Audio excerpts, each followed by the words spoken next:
How about now? Is there audio now? Yeah. Is there sound? There should be sound now.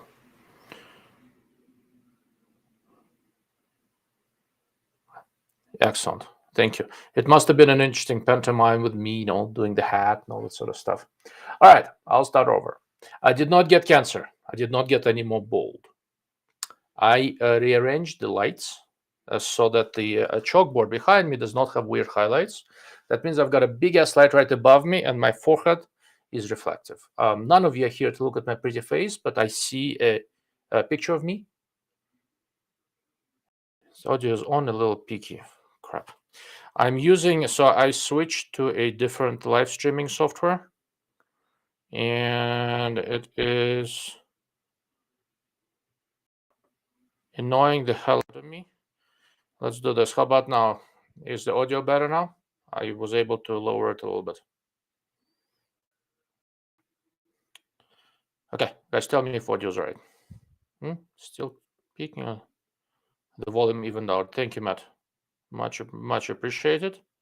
So since Matt is here and commenting, I'd like to point out Mr. Everyday Marksman published a really excellent article on a 3x30 ACOG, TA33, I believe. If you haven't seen it, you really should. I enjoyed it, even though he and I have talked about it in the past. I think he did a really, really good job with that thing. Anyhow, the highlight on my forehead is driving me bananas. So I found the beanie hat. And no, I'm not going to become a gangster rapper or anything like that. It just does not trigger my OCD nearly as much as a bright reflective spot on the screen does. Okay. Where was I? Yeah. So I'm using a new streaming software. I was using StreamYard before. This one is called Melon. Seems to work reasonably well. My StreamYard subscription ran out. So I'm trying to figure out what to use that may be a little bit less expensive. So I'm trying this one, and we will see how that goes. Beyond that, where was I? Yeah. So one of the things I said while I was mute is that I don't know how long I'm going to last today. I'm tired as hell.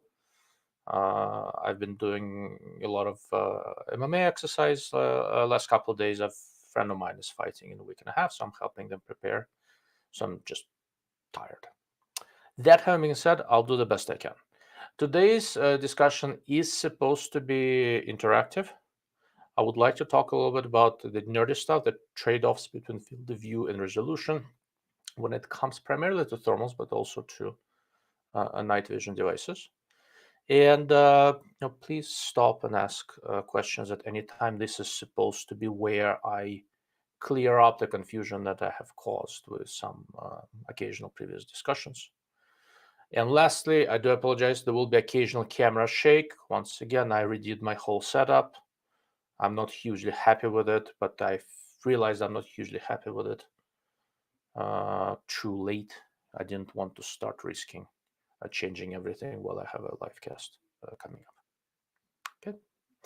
That having been said, let's talk about, I'll go back again to magnification, field of view, resolution, things like that. And we'll see where that takes us. So everybody understands what a field of view is, right? When you're looking at something, there's a certain angle that you see, right? And that's field of view. What is the measure of the field of view? And coming from a conventional rifle scope world, we're very used to measuring field of view in terms of linear units. We think of field of view in feet at 100 yards or something like that. At least that's what we usually do in the United States. It works well enough, but if you really want to understand how it works, you need to think about it in terms of angles, in terms of angular units, the same way as you think about radicals, milliradian or MOA being angular units. We should think about field of view in terms of angular units as well.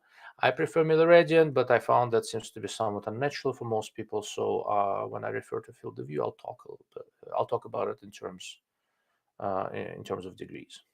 Okay. So first of all, let's do a reminder. What is magnification? Rifle scope magnification is not the same thing as zooming in. Okay. And I'm going to give you an example of it. Say clip-ons. Clip-ons, by definition, have unity magnification, right? Unity meaning 1.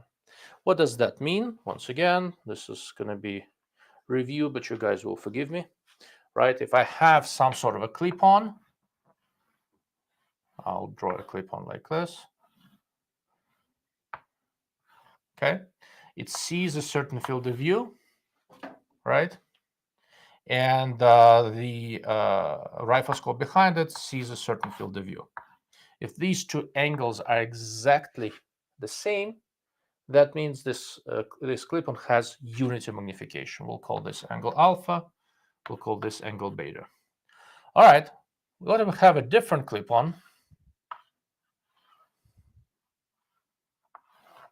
I'll draw this one with a larger objective lens, since larger objective lens usually means longer focal length for thermals and narrower field of view. So this one sees a much narrower sliver. Okay, if it spits out similarly narrow field of view, this is 1x and this is 1x. However, if you just look in the back of one, right? If you look into this one with a wider field of view, you will see much better with your naked eye than you would here. Because what happens is that if you have a comparatively narrow field of view presented to your eye, it will subtend small portion of the whole thing that your eye can see. You're not going to resolve little details nearly as much. Okay. With conventional rifle scopes, or even thermal rifle scopes, right, that don't have to be unity like clip-ons do, what they do is they have narrow field of view coming in, okay, and wide field of view coming out. There are two angles. The ratio of the angles is magnification, right? So if this is a 2x scope, that means this angle is twice bigger than this one. Why do we do it? That's sort of what magnification is. A rifle scope is mapping a narrow field of view into a wide one so that your eye could figure out what it is, right? Natural resolution of a human eye is right around 1 MOA. It varies obviously from person to person, how old you are, based on how old you are and all that sort of stuff. But it's about 1 MOA, okay? So how does magnification work? We have very, very narrow field of view coming in. Let's say 20 times magnification would mean that the rifle scope massages the path of light so that whatever comes out looks 20 times bigger, meaning presents a 20 times wider field of view to the human eye than what's coming in. I hope all this gibberish makes some sort of sense, but I'm not coming up with a better way to explain it yet. Okay. Right. I have a question here from Mr. IK Liberals about thoughts on purchasing this and stuff like that. I'll get back to it momentarily. I did not miss it. I saw your question. Just give me a moment to get to it. Okay. All right. So that's what field of view is. What is resolution? Resolution is ability to see small details. So if you want very high resolution, you want narrow field of view. What happens with thermal rifle scopes or even night vision, but let's talk about thermal for a moment. They're essentially digital cameras, right? So what is in a thermal rifle scope?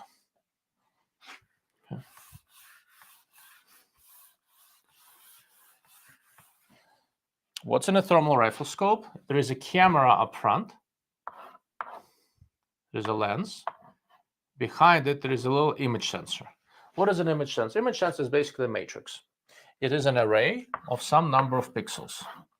Let's say for a, okay, what do I have here? All right, for illustration purposes, I have this Acufire Incendis, better, thermal here that you guys, I think, already figured out. I like this thing quite a bit, especially for the money. Right, so it has a 388 by 284 image sensor. What it means is that horizontally there is 388 pixels, and horizontally there is 200. Vertically, there is 284 pixels. I think something like that, right? So you can think of this divided into essentially a grid, and each little thing is 1 pixel. What happens here is that how your resolution effectively is limited by what each individual pixel sees. This is something called IFOV. That's a concept that's commonly used in electro-optics. IFOV stands for instantaneous field of view.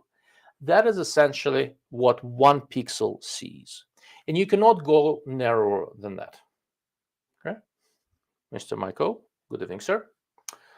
You cannot go higher resolution than that. So let's say you have a, so the Acufire has a 35 millimeter lens. It has a 17 micron pixel.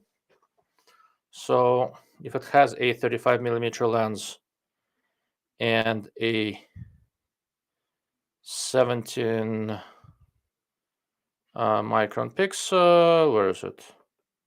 Its total horizontal field of view is 10.7 degrees, right? And the IFOV, what each pixel sees, is right around 0.0275 degrees, something very small. But with this lens and with this image sensor, you cannot go narrower than that. If you want to go wider, you can go to a shorter focal length lens. You'll see wider, but now your resolution is going to diminish further because your IFOV is going to become larger, and that's the granularity of it. If you want high resolution, you can, with the same image sensor, you can essentially take a longer focal length lens, right? Something that gives you, in photography terms, we talk about more telephoto lens, and that will give you increased resolution, but it will constrict the field of view. Okay. All right, guys. Everybody good with this one? All of this is making sense? Okay. Nobody's saying anything. That means you're either all falling asleep or it's all perfectly clear. I prefer the second, but I'll take whichever one I can get. Okay. Interesting. Are you able to see any of these scribblings? Yeah, reasonably so. Okay. Where was I? Yeah. Okay. So why is this important? Okay, and I've talked about this in the past a little bit. When talking to people about thermal, everybody immediately says, "Oh, just get you have to get the high resolution, which is usually 640 by 480 or 640 by 512, something like that, thermal scope or clip-on or whatever." And yeah, you will see it will resolve so much better. No, not necessarily. Resolution is a combination of a pixel pitch and focal length. It's not really a function for these kind of devices of how many pixels you have. Now, if you take the same lens and put an image sensor behind it that have a smaller pixel pitch, right? So on the same lens, then you can use a larger image sensor. You will get better resolution. And depending on how you scale it, you may have same or better field of view. It just depends on how the pixel counts work out. Okay. So let's go back to clip-ons for a moment. Excuse me. So how does this work with clip-ons? When we talk about clip-ons, we talk about what kind of magnification do you need the day scope behind the clip-on to have. Okay. And that becomes sort of an interesting discussion sometimes. All right, let me erase all this nonsense and revisit this. So general disclaimer, when using clip-ons, I really like to use low power variable scopes with them. And here's the reason. Okay. Where's my chalk? Okay. So let's say I have a clip-on. I'll just show it as a box. I got tired of drawing this stuff out. Clip-on. Behind it, I have some sort of a low power variable rifle scope. Okay.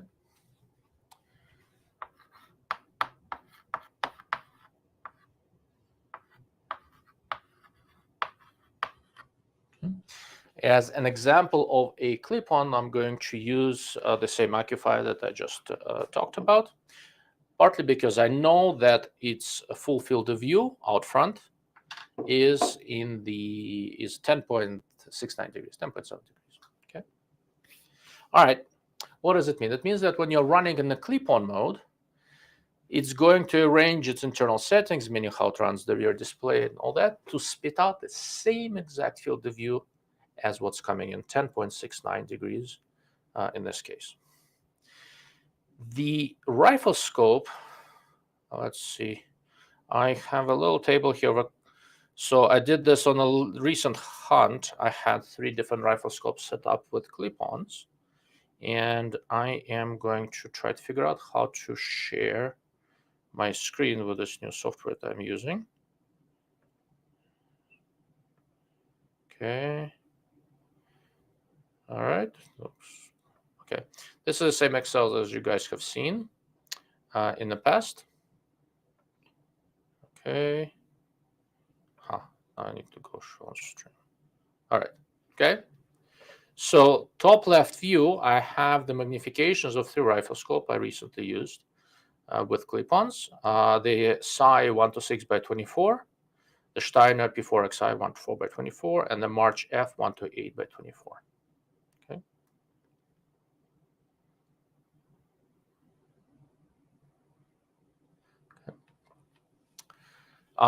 The occupier in SanDisk is the very top line here. Its horizontal field of view is 10.69 degrees. So the way I like to set up my rifle scopes behind clip-ons is to match the horizontal field of view. Okay, what does that mean? A rifle scope will be spitting out, a clip-on is spitting out image, but it's not a circle image that we're used to with rifle scopes because there is some sort of rectangular screen being projected out. This is what you're looking at. To get the most field of view out of it, you need to match the magnification of the rifle scope so that the circular image that you get from a rifle scope is basically just touching the corners of this thing. Okay, that's when you see as much as possible. I'm okay losing a little bit in the corners. It's just that, I sort of prefer that type of an image. Let me find. Let's see if you can see that. So the way I set it up, if I have a variable rifle scope, I tune the magnification until the field of view of the rifle scope matches the horizontal field of view of the clip-on. So I lose this stuff in the corners, which I'm okay with, but I've got the whole thing matched horizontally. Okay, that is what I consider to be a day scope sitting at a quote-unquote equivalent field of view. Okay, so horizontal field of view of the occupier is 10.7 degrees. And if we look at the rifle scopes that I had here, let's say you can see that 10.7 degrees is going to be very close for all of them at 2 power, right? Slightly less than 2 for the Psi that has wide field of view, a touch more than 2 for the March F that I use, which has a comparatively narrow field of view, but higher erect ratio. That is what the native magnification is. Okay. So one of the things I got in a private message on Sniper's Hide, the gentleman was asking me questions, which just sort of prompted a good part of this discussion. He goes, oh man, if we could only put in a high resolution sensor, we're talking about high resolution microbolometers based on last week's lecture. He goes, man, you could use much higher magnification with a day scope. No, not necessarily. If you take the same lens on a clip-on, and all you do is you increase the resolution of the image sensor, you will, increase the pixel count, of the image sensor. All you will do, you will dramatically increase your field of view, right? So now you will be able to dial your rifle scope down to lower magnification, so you have a wider field of view. But in terms of resolution, meaning how far you can see with the detail, you will not change anything. Okay. So when the transition happens to high resolution meaning higher pixel count image sensors, what's going to have to happen is that you can get either wider field of view, meaning let's say use the same lens if it's designed for that kind of stuff, right? Have a higher pixel count image sensor, you have wider field of view with the same resolution, or you can take this higher pixel count image sensor and grab a longer lens and match the field of view of what you are coming from, but now with a longer focal length lens, assuming the same pixel size, just more of these pixels. What you will have is you will preserve your field of view, and you will have more resolution because the lens is going to be longer, and you'll have better telephoto capability. In that case, your base resolution, your base rifle scope magnification is going to be the same, but you will be able to zoom in a little bit more because you have a little bit more pixels to work with. Okay. Where was I? Yeah. So I hope that makes some sort of sense. Now, of course, you can find some sort of intermediary setting, right? So you're starting out with, let's say, a QVGA sensor and a 35 millimeter lens, and you step up to an HD sensor, which would be much higher resolution. It's not really very commercially viable for now, but let's say you can. And you do that, and you take a much higher pixel count image sensor and a slightly longer lens. And now you will have somewhat wider field of view and somewhat better resolution, aiming accuracy, really. But you can't have 100% of both, right? So there is a compromise here, basically, right? The wider you go with the same pixel count, the lower is your resolution. Okay. All right, that is sort of the gist of what I wanted to cover. Please tell me if this is making sense, or if there are questions, and I'll get into more detail, and I'll look at the questions after I have my coffee and see what I missed. Okay, Mr. Ball Infinity showed up late and did not see my early explanation. I rearranged my lights, and my bald head is creating a very shiny spot that's just pissing me off. So I found a little beanie, and I'm using that to not trigger my own OCDs. Like I said, I seriously doubt any of you guys are here for my good looks, and if you are, there's something very wrong with you. All right, where was I? I had this early question from Mr. I Kick Liberals. Nice name. Okay. Your thoughts on purchasing these high-end optics and on customer service? A lot of them look really interesting, specifically the Tiger clip-on as well as iRay. I found it hard to choose. Knox 35 1. So Tiger comes from this German company whose name I don't remember offhand. My buddy from Brooks Precision, I think he does some work with them. So I've never... TIG IR, there you go, yeah. It's a German company called TIG IR.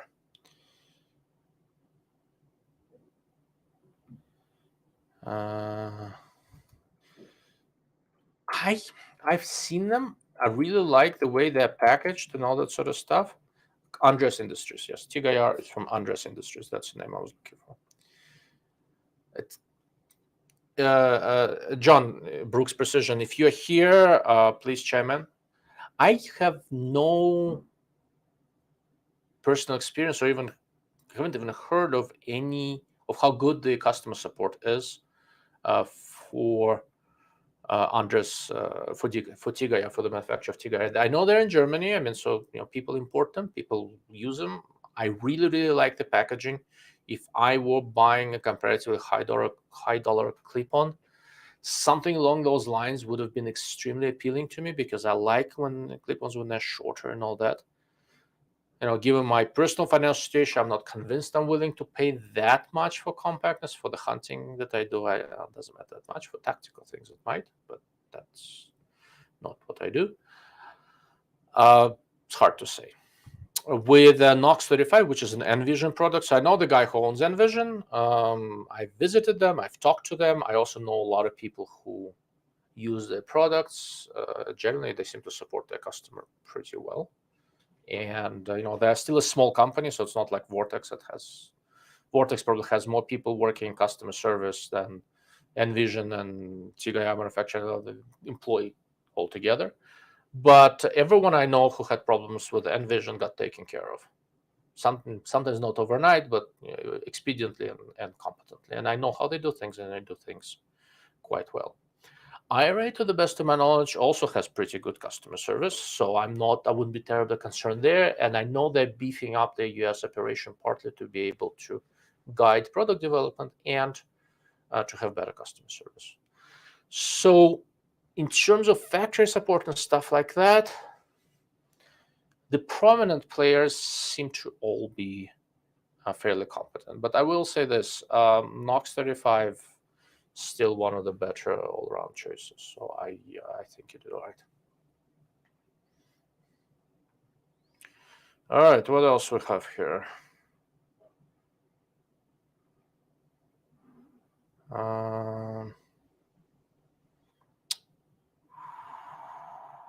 Okay, Mr. Chen. I spoke with a tank gunner instructor for a bit about the main sight of the M1A3, but I still don't understand how people don't get eye fatigue using thermal for a long period of time during daytime. You get eye fatigue from using thermal during daytime or during nighttime. But because the image looks fairly weird, what happens is that over time, as you use it more, you will get somewhat more familiar with what it looks like, right? And your brain kind of gets acclimated to processing that kind of information. As your brain gets more and more acclimated to that, you get eye fatigue. It never completely goes away.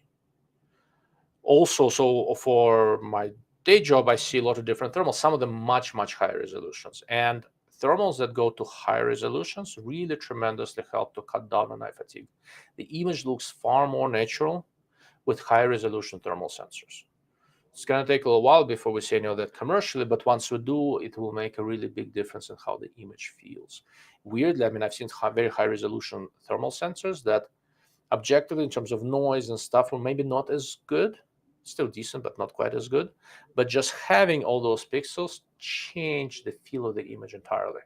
And they were really much more forgiving for a normal user who does not spend 24/7 staring through these things.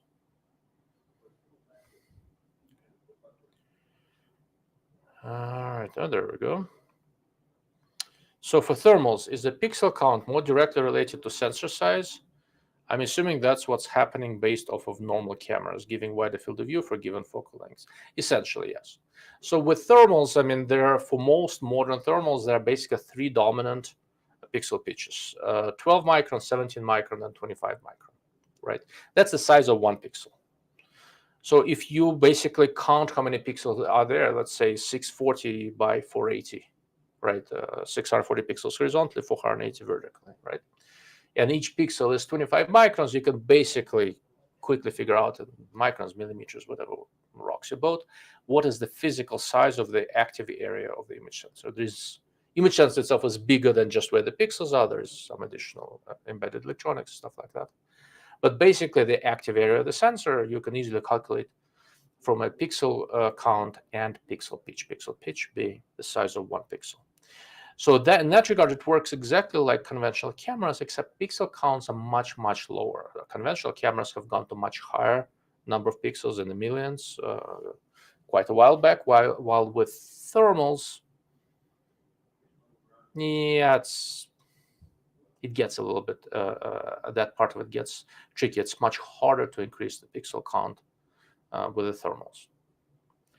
So as we go toward increasing pixel counts, we kind of have to think of how we use these things to see what are we looking for, right? Are we looking for more field of view? Are we looking for better resolution? For example, last week I talked about the IRA Micro, which has a 25 millimeter lens and a very nice 640 by 480 sensor, right? Because the lens is fairly short, you can't aim with it all that far, but far enough, it works out fine, about 250, 260 yards, something like that. It has a nice wide field of view. If I'm scanning and looking for stuff, that's the way to do it, right? If you are doing spot and stock hunting and things like that, I mean, that's the way to go. If I'm sitting in a blind and I have a range of different distances to shoot at, I'm probably not worried as much about the field of view, and I'll try to get a longer focal length and get that resolution going as much as I can.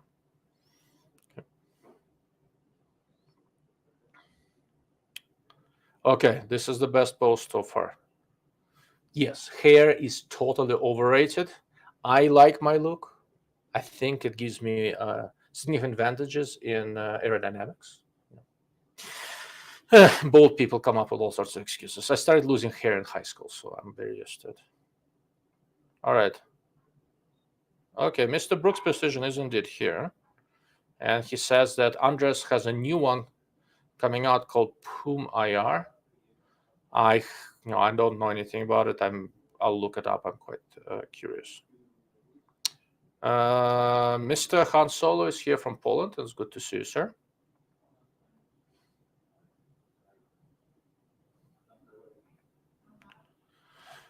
Ball Infinity. I was thinking about getting the Super Hawkstar R or the Hawkstar R, depending on if I could get a decent price on them. Any downsides, you know? I looked at one bearing scope, and that was the Super Yoter R.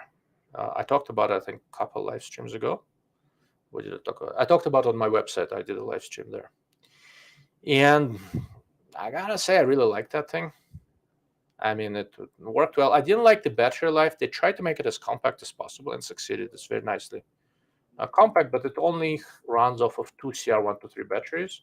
So for extended use, I would pair it with an external power bank, something like. So I have this one that I use that has a little. TNVC makes this thing so I can clip it to a Picatinny rail if you have space, and just run the USB thing into the scope when I'm not running around with it, and that worked really well for me. I am looking for a description from Bearing Optics on how many. I'm trying to find how many batteries that thing has. Where is it? Okay, I think this is one of the more recent ones. Unfortunately, the guys at Bearing are somewhat busy and they haven't done a particularly good job of updating their website. Okay. All right. Okay. Oh, there's the price. Okay. So Super Hawkster. Okay. All right.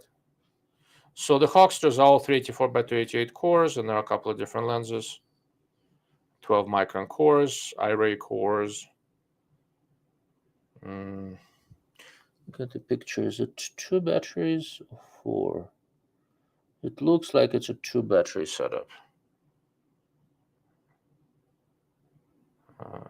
Yeah, the Hawkster R's, if I understand this correctly, it's hard to say with great certainty because all I have here is a picture. It's not listed. Yeah, so I think the Hawksters, they're lower resolution ones. They're QVGA 384 by 288. Same core as an iRay TL42 that I liked quite a lot. I would, you will, to get decent resolution, meaning different distance, you will sacrifice some field of view. From what I've seen, they're well built, they're perfectly reasonable optics, and I think Bearing supports the customer pretty well. If that's what's within your budget, I think it's a very respectable option. Okay. Oh, how interesting. So apparently from Andres, the POOM IR is even smaller than the TIG IR. Now that's interesting. So John, we need to talk a little bit offline. I'm very curious now.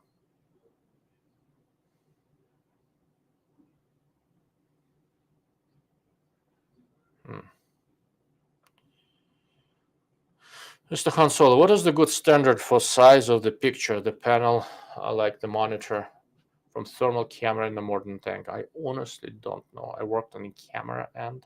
I don't know what kind of monitors they use in there.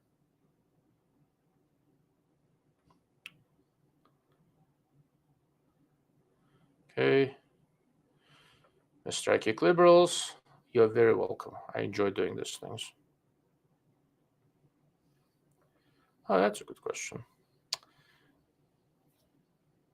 As for now, where are most thermal scopes manufactured? It varies. On balance, overall, most of them are probably made in the US, but we don't see them. They go for the military. That's easily the largest consumer of this thing. As for the rest of them, it varies. So there's China, Europe, United States. There are a good number made in Israel, but they're not as commercially available, although some are. But of the ones that I've been talking about, they're all, for the most part, manufactured in China. Bearing gets parts from China. I think they assemble them in Texas. Acufire, the cores are definitely Chinese. I don't know if they assemble them in-house. I think they're manufactured in China, but the design is a little bit different. And I think guys from Acufire did a lot of their own work on design. The thing also, so this is about same resolution as this bearing Hogstar R that I've just talked about. What I like about this one, it runs off of 4 CR123 batteries, and the battery life is quite good, and the cooling of the body is quite good. So I'm actually quite happy with the Acufire. Pulsars are made in Europe. ATNs, I think, are made in China, but the core mostly comes from Europe, to the best of my knowledge. And that's kind of how it. On the lower end price end, I think most of them are made in China almost completely, and most of them are made by either iRay or Guide Camera. So these are the two dominant thermal manufacturers in China that are not yet sanctioned by the US government. Mr. Crane is here. The monsoon has come to Arizona. We need to go shoot. The monsoon has also come to New Mexico. It's been raining here and causing me headaches. All right, Mr. Charger Guy. Hello from Canada. Loving the thermal discussions lately. Currently playing with an iRay RH25 Micro, RH35, and a Burris BTS35, as well as iRay Zoom ZH38. Beautiful spotter. That's a very nice selection of thermals. So interestingly, so the iRay is, iRay, they are the OEM, and that's a house brand. Burris, the core is actually made by Guide Infrared. I think that the whole BTS35 is made by Guide Infrared. I use Burris's clip-on BTC50, actually, which I happen to really like, especially for the money. Interesting. I'm curious how you like overall image quality if you have two of the same pixel count. Play with them a little bit, play with the contrast setting. Tell me what you think. Right out of the box, I think the way iRay processes images is a little bit more pleasing to the eye. But Burris and Steiner have been increasingly getting better at image processing. And if you play a little bit with the settings, the normal image is a little bit more natural looking. And if you play a little bit with the settings, you can get this contrasty image that iRay normally provides and that a lot of people like. Oh, something to mention. So iRay Zoom. iRay is almost the first manufacturer to offer some sort of a thermal zoom lenses in somewhat affordable price range, which is kind of cool.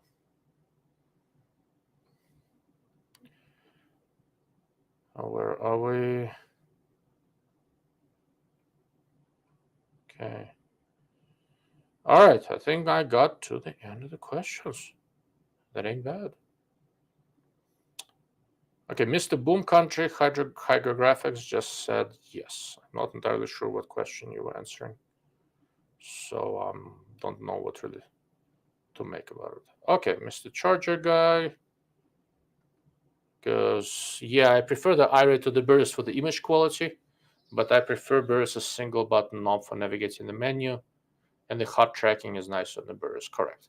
So Burris and Steiner, so I've looked at it very extensively, partly because I have a good relationship with Burris and Steiner. They let me borrow stuff, partly because it's almost the first major company, I guess, other than Trijicon, but of the better-known ones that decided to really stick their nose in a big way into the thermal market. And they have the marketing power, the finances, and understanding of the hunting world that can potentially make a really big difference for them, I think. So I was very curious to see what many other manufacturers, I know most of them behind the scenes, are thinking about it. Burris and Steiner just went and did it. And First, Burris, which is almost off-the-shelf guide products with some modifications, firmware, software analysis, that kind of stuff.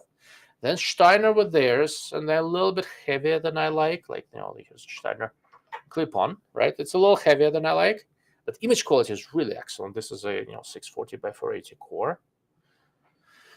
These are Gen 1 products from these guys. They're learning how to properly make and configure electro-optical stuff for the commercial market, right?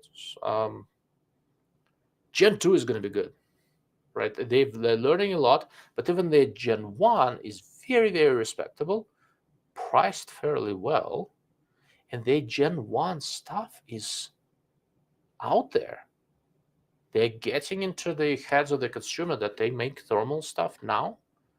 And as far as performance goes, there is nothing to sneeze at in terms of overall image. The way Steiner does theirs with the S35 and C35 scope and clip-on, easily one of my favorites on balance. As you said, nice hot tracking, nice live image analysis. iRays have very pleasing contrast, but they have a little bit of lag because I think they do some temporal processing that probably cuts down on noise. But for fast transitions, it's very slightly laggy. The Steiners and the Burrises don't have that.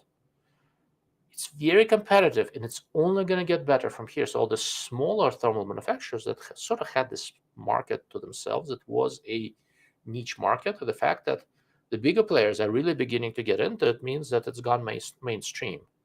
And all the smaller manufacturers should be, concerned. They no longer have it to themselves.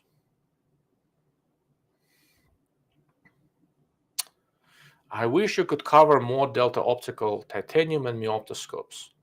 I cover them occasionally. I just haven't seen any new ones for a little bit. I have a pretty decent relationship with both. Any particular scopes you are wondering about? As I clear my current backlog, I can ping both companies and see what they get. Once again, I like Delta scopes. I like Meoptoscopes. In my office from here, I can see one Delta Striker, and I can see Meopta Optica 6. I don't see any more Deltas or Meoptas right now. But, I'm always on the lookout for something new. And it's kind of, I sort of, in many ways, almost stopped requesting new stuff, but sometimes things show up just out of a conversation. For example, last week, the new enclosed red dot sight from Swampfox, the Kraken, showed up. I have in my hands now the Brownells MPO 126 by 24. It has that really funky reticle, so I was curious, but now that I'm looking at it, it's a lot more usable than I thought at first blush. I think it's actually an interesting design. It's very fast. And, I just got my hands on the new Element Titan 3218 by 50, which I'm really liking so far. It's not a compact scope. I'm really liking this. Okay. Yeah, how interesting. The older ones with covered turrets and maybe FFP1, you have to be more specific. I've looked at quite a few of these over the years, especially the older ones. So if you have specific questions, I can certainly try to address them. Okay.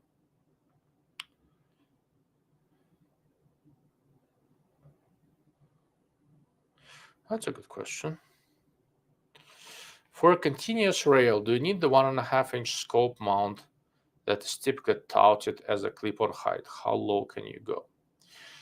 So it depends on how you're mounting the clip-on, right? So there are a couple of ways of doing this. For example, so I have a Burris BTC50 here. It's the one I use usually with my March 1-8.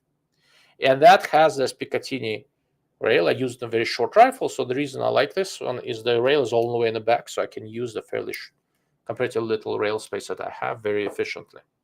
This one is right around 1.5 inch. So the scope and the clip-on are mounted separately, one behind another, and then you need to match this roughly 1.5 inch height. Although some manufacturers do provide these mounts with risers, but 1.5 inch generally works well for me. If you want a very specific height with perfect alignment, a different way to mount clip-ons, and not all of them, but many of them are compatible with this, is stuff like this. So the actual, the hell is it? There we go. The actual mount kind of looks like this.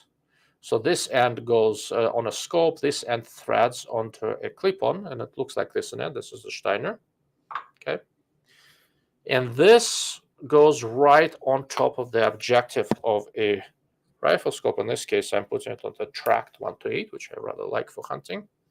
And now you will always have this thing lined up, but the clip-on is hanging on a scope. So there are some, you have to take care how you mount the scope and all that if you're doing something like this, because of the weight of the clip-on. But this gives you perfect alignment. You don't need a long Picatinny rail and all that sort of stuff.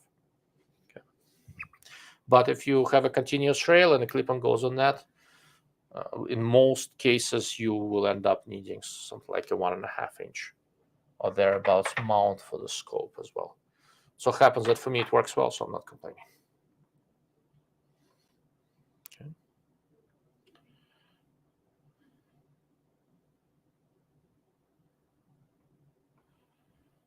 Element has some new beast that's kind of separate, top of the line. Yeah, I've seen a couple of different prototypes of that scope.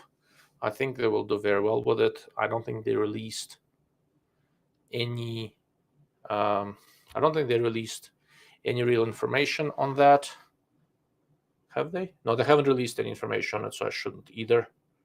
But I like it. I think it'll do well for them. And okay, Delta Optical Titanium 4.5 to 14 by 44 FFPH. I actually have that one. Well, I don't have that one. I've tested it. I've played with it. I liked it. I'm pretty sure I did a video on it, so you can look through my YouTube videos. And I set it up on a friend of mine's rimfire rifle, so he has it now. I actually really like it. For those who don't know what the scope is,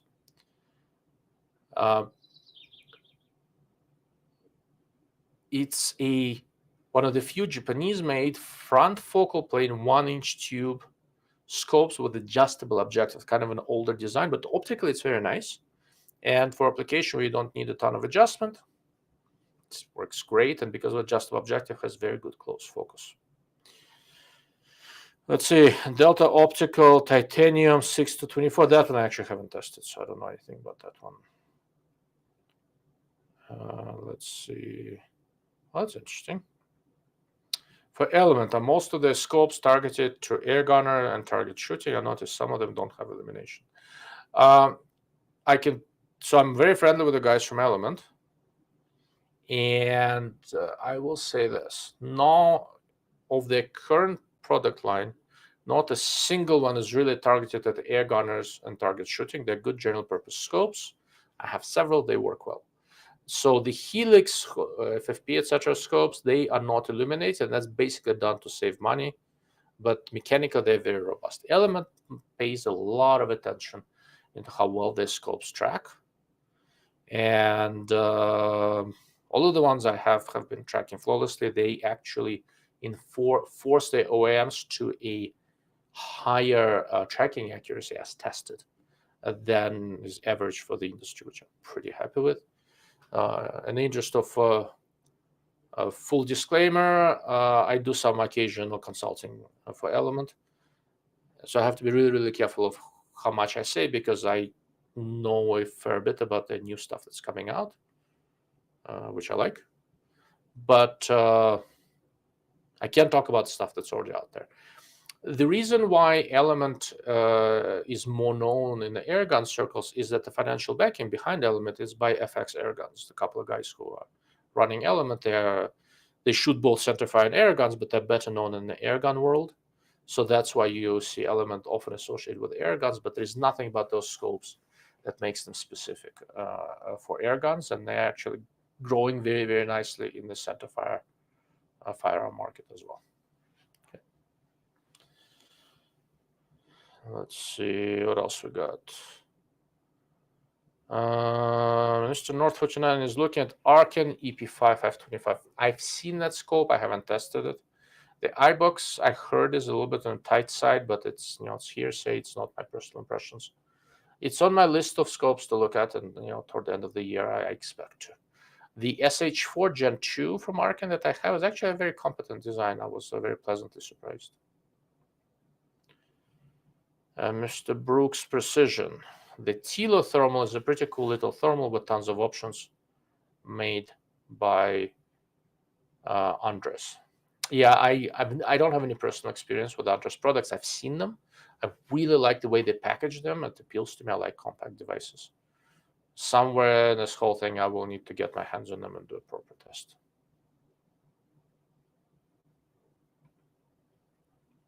Let's see, Hansel. Helix seem to have issues when closing to on the edge of the glass. I have a Helix 6 to 24 by 50, and it's actually, I don't see that. So look, in that price range, you will be compromising something. It's not a very expensive scope. The one I have does not have any significant edge issues, unless you really max out the adjustment, and then most scopes start having edge issues. All right, where are we? Mr. Boom Country Hydrographics, excuse me. I am a coyote hunter, so I have been shopping. This really helps. Oh, good. I am happy to do so. Coyote guys generally shoot fairly far out. I mean, I'm more of a pig hunter as far as thermals go. So I don't shoot as far as coyote guys often do. So my requirements might be a little bit different. Mr. Han Solo hates Arken because they don't sell scopes in Europe. I'm sure they will eventually. Let's see, Mr. Chan. SH4 Gen2 or EP5 versus Vortex Venom versus Athlon Helos. I'm not sure if you've seen all of them, but I sense a big competition there at $500 range, full featured scopes like these. So I haven't seen all of them. I've seen EP5. I haven't tested it. With Athlon Helos Gen 2, I have a 2 to 12 by 42 that I really like. I haven't seen the 6 to 24. I do have a Vortex Venom here somewhere. Should be in this room. Not sure where. I have it somewhere. I need to finish a review on that guy and all that. In terms of full featured, I think Arken has a lot going for it. Really nice turret, a kind of a nice design. In terms of expectations of tracking accuracy, I think Element pays the most attention to that. And the way they do QC is really aimed at ensuring that your highest probability of getting a comparative and expensive variable scope that tracks is probably with Element. If you need a ton of adjustment, though, Arken is better if you're going on a rimfire.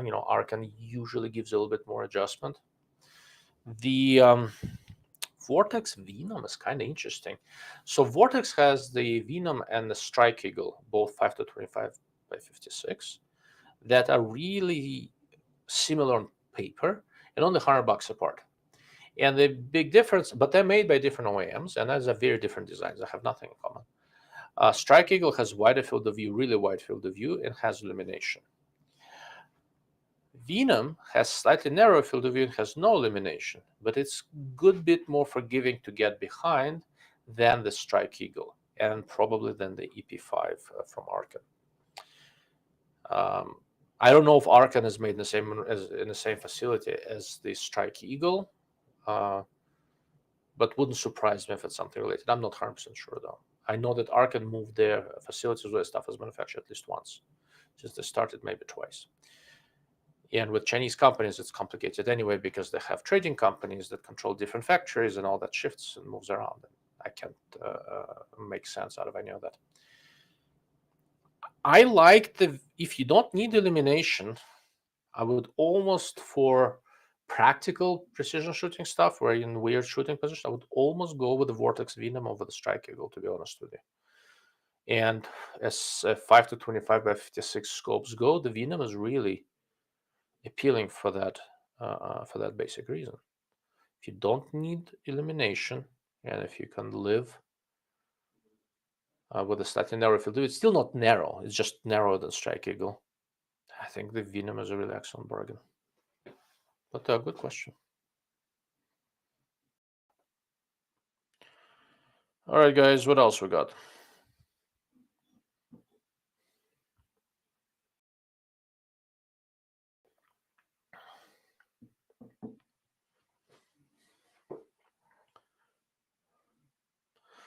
Going once, going twice. We are at about an hour. Normally I do these for a couple hours.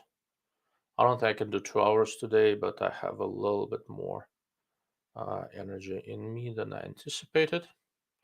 So what I'm going to do, that's an interesting question. Do Arkens feel heavy across the entire offer? No, feel perfectly normal. I'm not sensing that they are heavier or lighter than the competition. In terms of weight, they are more or less par for the course. Nothing terribly unusual.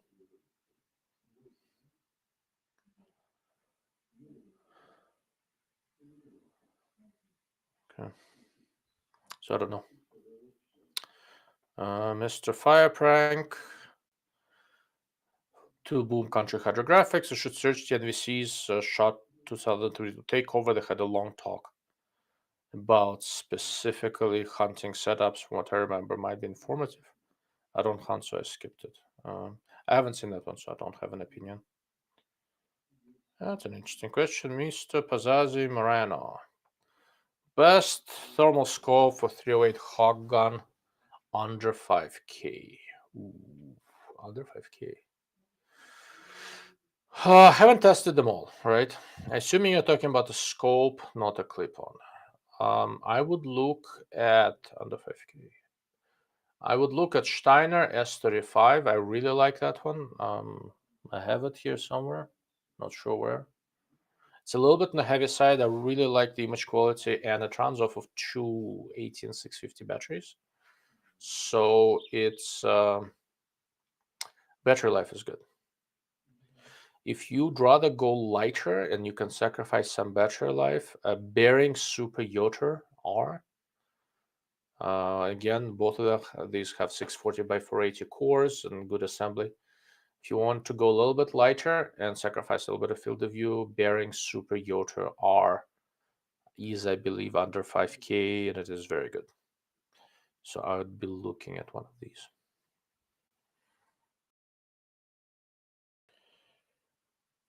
Okay. Huh, interesting. Thank you. I was looking at those two. Yeah, I've played with both. I played both of them with the 35mm lens. So I actually looked at them side by side, and I liked them both. And it's kind of interesting in that, people who like one company or the other will vehemently start telling you one has better image quality than the other and all that. It's pretty close. Steiner did a really good job with image processing. I think a step forward for optics made by Guide Infrared. I think Steiner added some of their own brains to it. So yeah, choose what is more important to you, weight or battery life. Really. I looked at the Super Yoter with a 35mm lens and really liked it. I would not expect the 50mm lens to be any worse. So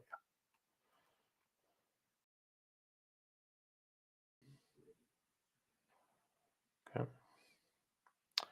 Mr. Han Solo, thank you for all the answers. It will help me a lot. Okay. You're very, very welcome, sir. So let's see. I'm going to hang out for another minute, see if any more questions come in. I've had a few questions. Oh, there's another interesting question that I'll address in a moment. So one of the things, I think what I'm going to do, so on my website on darklordofoptics.com, right after I finish with this one, I'm going to start a live stream there. Here, because it's going YouTube and Facebook, I can't hold a gun in my hands. I can on my own website. So I'm going to go there for a couple of minutes. I've been messing with the different setup with a night vision monocular in a flip mount behind a holographic, and I just want to show you guys what it looks like. So if you have a minute, stop by darklordofoptics.com right after this. That one's going to be very quick. I just want to show you what it looks like. Okay. All right, we'll have a couple more questions. Oh, there we go. Am I crazy for considering 128 NX8 over the new P8 128 with mil reticle? Since they're selling a capped version with the attacker reticle, the reticle illumination are making me consider it. I don't know if you're crazy, but it's not a choice I would make. The NX8 has excellent illumination and good reticle. And beyond that, there is really very little. I mean, and it's very compact. But past that, there is very little about that scope that I like. And the new primary arms PLXC is essentially the same weight as NX8, slightly longer. Does not have a crazy bright illumination, but as far as reticle quality goes, I kind of actually somewhat prefer the reticle in the PA, in the primary arms. And it's a little bit cheaper. So if I was spending my money, I'd do the PA. It's kind of weird, but I just don't really like any of the NX8 scopes. I really like the attackers, right? With the 1 to 8 attacker, I don't like that they constricted the field of view on 1 power, but to make a more forgiving eye box and all that, I think they constricted it too much. To me, that's a disadvantage. But it is a very, very good scope. NX8s don't do anything for me. Mr. Mike, oh, thanks for the knowledge. You're very, very welcome. Thank you for joining in and sticking around with me.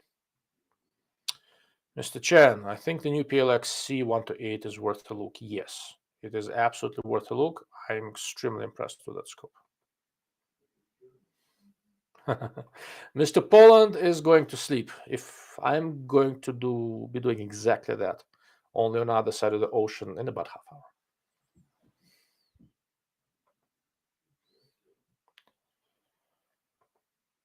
Oh, cheap, good handheld thermal scope. So if it's handheld, we're probably talking about a thermal monocular.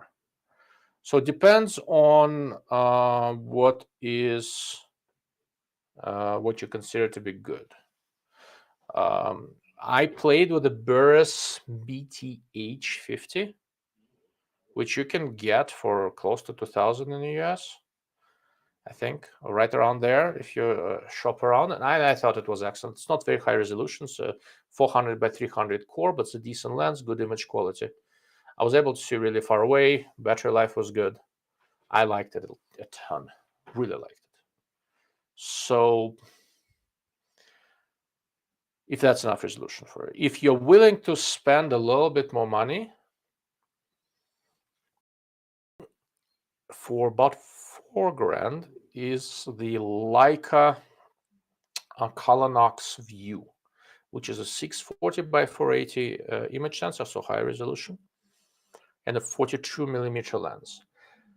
What is really good there, so Leica does industrial design really well. The eyepiece is good, integrated battery is good, and Leica is going to have a program where after a few years of the integrated battery does something funky, they will replace it for you. And it was just a really well packaged device. Now, most of the manufacturers make a good handheld. If I had a little bit more money to spend, I'd probably look at Leica very, very carefully. It has an iRay core and very nicely done. And if you're really on a budget, Burris BTH50 would be at the top of my list. Okay. All right, where was I? Yeah. So, like I said, guys, as soon as we are done here, I'm going to give it a couple more minutes in case somebody else comes up with a reasonable question. And then I'll go to darklordofoptics.com and I'll show you what my Photonis clip-on in a flip to the side mount looks like on a honey badger behind a Vortex holographic. Okay. All right, gentlemen. Going once, going twice. Anything else you can come up with? All right, I think we're logging off. We've been here for about an hour. It's officially the shortest live cast I've ever done. But given the conditions, I'll take it. Tell me if the image quality looks substantially different from what I normally do. Like I said, I'm trying a different streaming service. I hope it worked out all right. After we're all done, I'll glance at the video and see. It looks like maybe I'll keep my beanie here for as long as I keep all this these lighting conditions. And once again, go to darklordofoptics.com for a couple of minutes if you want to see my essentially home defense gun setup. So It'll be quick, so keep on. All right, thank you all for sticking with me. I do appreciate it. If you have any questions, you know where to find me. Put a comment under this video or swing by darklordofoptics.com. Thank you all, and good night.